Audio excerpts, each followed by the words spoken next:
Even if you are walking down the street, looking on social media, or even just looking up, comparison is everywhere. And in this edition of Ask Sunny, we're gonna dive into how to stop comparing yourself to other people. I know that this is something that most people can relate to, so let's get into the question that came from Fran. Hey Sunny, big fan over here, love you. So my question is, as an online entrepreneur, how do you tackle being new, like having this, amazing people around you that have done it before, or that have more experience than you, or already have are successful? How do you tackle with that mindset, and that you know that you have it in you, but you don't want to get those mindset bugs? Love you. So cute.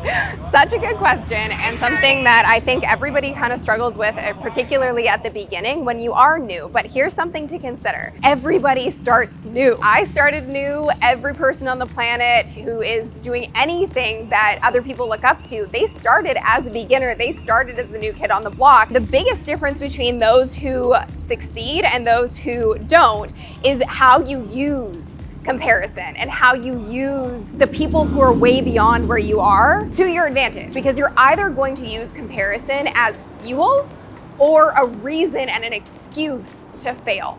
One thing to understand when it comes to comparison is it's really rooted in two things. It's either rooted in a lack of vision, meaning that you're so caught up in looking what everybody else is doing because you have no idea what you really want to do and where you really want to go. And so because you lack vision, you're getting unfocused and you're distracted by everything and everyone around you. And it's much easier to spend your time comparing yourself than actually working towards what you want to do. The other thing that it's really rooted in is imposter syndrome, which is totally normal. I think every single person who wants to do anything big with their life or their business struggles with imposter syndrome. And I think it's something that you don't really need to fight. It's something to really embrace. So understand that it's normal to be new. And if you relate to this at all, be sure to hit that like button so more people see this, and be sure to subscribe. It's free to do so. You can always change your mind later. So I think the first thing to understand is you really have to know who you are in order to achieve what you want to achieve, because there's going to be a million people to tell you do things differently, or there are going to be people that you look at that you think you need to emulate. But what ultimately makes you so successful is what makes you unique. I made a whole video on this and the 6 questions to ask yourself to get to the root of really what you bring to the table and the value that you bring, which we all do. You can check that out after this video. But a few questions to kind of start stirring that up is, what is a challenge that you've overcome or an obstacle that you've overcome? Anything that you've had to overcome as a hurdle is ultimately something you can help other people with. What is something that really bothers you and that you wish you could fix? Entrepreneurs are problem solvers, so start with the problems in your life or your business that you want to solve. That's a great place to start, and it makes you unique because not everybody else is focused on that. The other thing is honestly asking yourself what differentiates you from everybody else on the planet and really looking at it. You might be thinking nothing. But I promise you, your story is what makes you unique. Nobody else shares your story on this planet. So it's really important to hone in on that. That's why I talk about it so much. That's why I shared my story.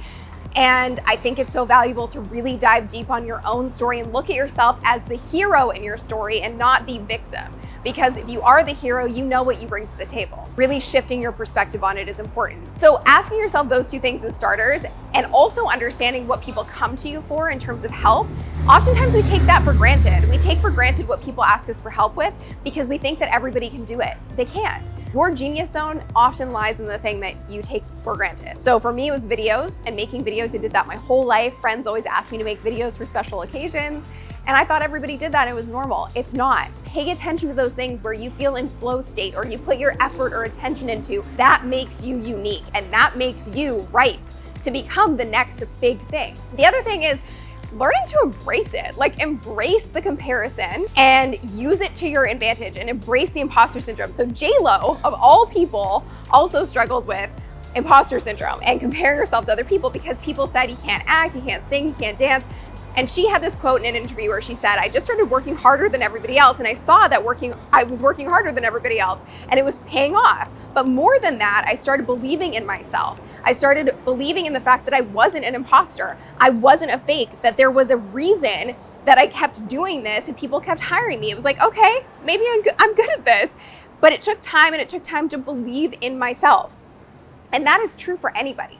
It takes time, but the more you do and take action and prove yourself wrong, that you actually can do this and you're worthy of it, the more confidence you build and the more success and opportunity that are ultimately going to come your way. The next thing to understand is really surrender to it. Surrender to the fact that it's normal to feel inferior. It's normal to feel like you aren't worthy of success. It's normal to feel that imposter syndrome. But again, it's really about how you use it. And I think it's a sign from the universe when you feel jealous of somebody else or you feel like they're doing what you want to do but you can't get there. It's ultimately telling you that you want what they have. And you have to flip it from I'm never going to do what they did to if they do it, I can do it too. And I talked about this a lot in last week's video. Because if they have done it, they have set up a proof and a model for you to follow. What a gift. I don't believe really in competition. I just think everybody who's been able to achieve anything is just proving that it's doable for everybody else out there, and everything has been done. Everything has been done. But you bring something to the table that nobody else has, which is your most differentiating factor, which is you and your story and your experience. And that is what makes you ultimately successful in anything that you do. And the final thing I'll say is we are now in a time that comparison is a lot easier than it used to be because you're seeing it all around you, as I mentioned at the beginning of this video. It's hard to avoid, especially on social media. And so again, being mindful of what you consume, who you follow, and who you listen to, because you are worthy of success, and paying attention to anyone or anything that even subconsciously, they're probably not doing it on purpose, makes you feel like you're not, you got to get it out of your mind. Because honestly, when you're getting started and when you're feeling that way, like you're new and you're never going to make it and you're never going to get there, understand that everybody started there and everybody feels that way and thinks that way in the beginning. You're either going to use it to fuel you or you're going to use it as an excuse to fail. So be very mindful of what you consume and who you consume information from, so that you're always in a place that you're high vibration and you feel like you're worthy of what you're about to achieve. Because honestly, the only way to fail is to quit. And you're only going to quit if you get so consumed by what other people are doing, you stop focusing on your own stuff. I hope this was helpful. If you liked it, hit that like button. Be sure to subscribe.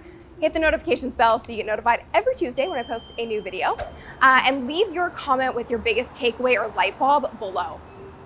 You are more than capable of being the next big thing, even if you're brand new right now, because so many people have done that before you. So many people started new and still got there. Are you with me?